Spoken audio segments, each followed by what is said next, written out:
Lockdown से पहले गीता के घर का नजारा कुछ ऐसा था कि रोहन ऑफिस जाता था और शिविन स्कूल। जिनके घर से जाने के बाद गीता काम खत्म करके बाकी समय आराम करती थी। लेकिन लॉकडाउन के बाद ऑफिस और स्कूल घर में ही खुल गए और इससे गीता का हाल वो तो आपको देखने में ही मजा आएगा। शिविन, ओ शिविन, महाराज उठने के लिए क्या 21 तोपों की सलामी लेंगे? अरे बिस्तर से बाहर निकल, ऑनलाइन क्लास स्टार्ट होने वाली है। अरे तुम भी हद करती हो, स्पीकर की तरह चिल्लाने की क्या जरूरत है? दिख नहीं रहा मेरी कॉन्फ्रेंस चल रही है। अब कैमरा और स्पीकर ऑन कर रहा हूँ, मुझे कोई शोर नहीं चाहिए।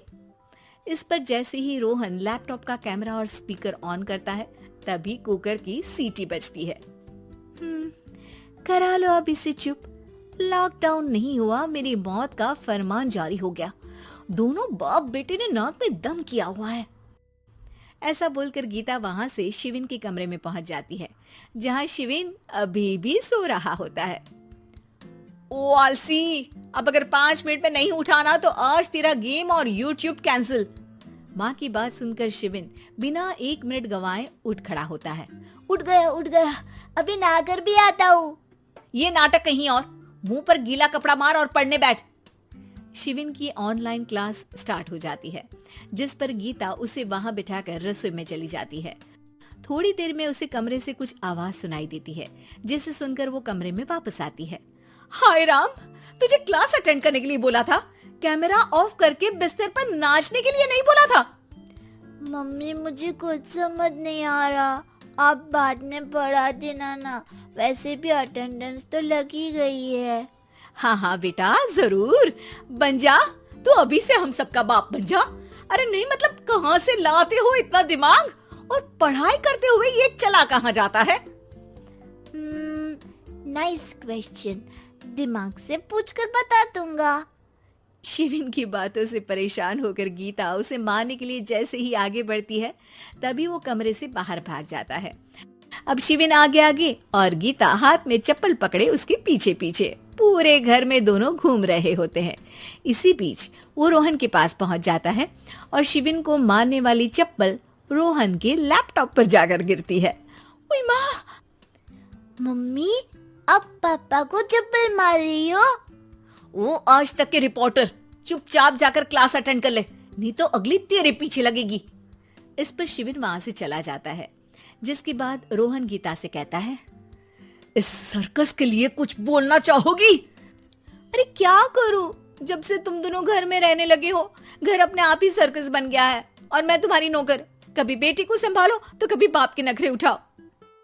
इन्हीं सब उथल पुथल में दिन बीतते रहते हैं, जिसमें हर रोज घर के अंदर कुछ नया सियप्पा खड़ा मिलता है, जो ज्यादातर शिविन और रोहन के ऑनलाइन स्कूल और ऑफिस से रिलेटेड ही होता है। एक सुबह, शिविन चल उठ, आज की क्लास जल्दी है। कैमरा ऑफ करके आप अटेंड कर लो। अरे ऐसे छित्तर पड़ेंगे, दादी नानी सब एक साथ याद आ जाएंगी। गीता की लाख मशक्कतों के बाद क्लास तो खत्म हो जाती है, लेकिन उसके बाद शिविन फोन इस्तेमाल करते हुए इंस्टाग्राम रील बनाने लगता है। रसोड़े में कौन था? तुम थी, मैं थी, कौन था? हाँ, मैं गरीब हूँ। अरे ओ गरीब के बेटे, आजा, मैं बनाती हूँ तुझे गरीब। मैं बताती हूँ रसोड़े में कौन था। पढ़ाई करने बोलो तो इनकी माँ मर जाती है, और ये पागलपंतियां जितनी मर्जी करा लो। गीता शिविन को डांट रही होती है, तभी रोहन बीच में बोल पड़ता है। अरे बच्चा ही तो है, इतना गुस्सा क्यों कर रही हो? बेटे का साथ देने की इसी एक कोशिश में अब शिविन के साथ साथ रोहन भी गीता के गुस्से की सूली पर चढ़ जाता है। अगर बेटे पर इतना ही प्यार आ रहा है तो इसे क्लास अटेंड क्यों नहीं कराते, इसका होमवर्क क्यों नहीं कराते? उस समय तो बहुत जल्दी मीटिंग आ जाती है, वो काम मैं करूं और यहाँ इस बेफिजुली की चीज में तरफदारी करके बन जाओ महान। हे भगवान, कोई तो इनके ऑफिस और स्कूल खुलवाओ, मैं इन्हें और घर में नहीं सह सकती। अरे कुछ और मांग लेती, क्योंकि तुम्हारी ये विश इस साल तो पूरी होने से रही, कोरोना। हाय नास बेटे ने जिंदगी ही बर्बाद कर दी। खाए कोई पचाए कोई, कल मुझे चुन चुन कर सबको मेरी बद्दुआ लगेगी। उन्होंने दुनिया का और इन बाप बेटे दोनों ने मेरा जीना मुश्किल कर दिया।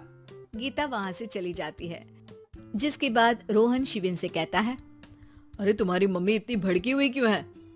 आपकी वजह से पूरा समय घर में रहते हो और उस पर कोई काम कराने की जगह बस ऑर्डर देते रहते हो।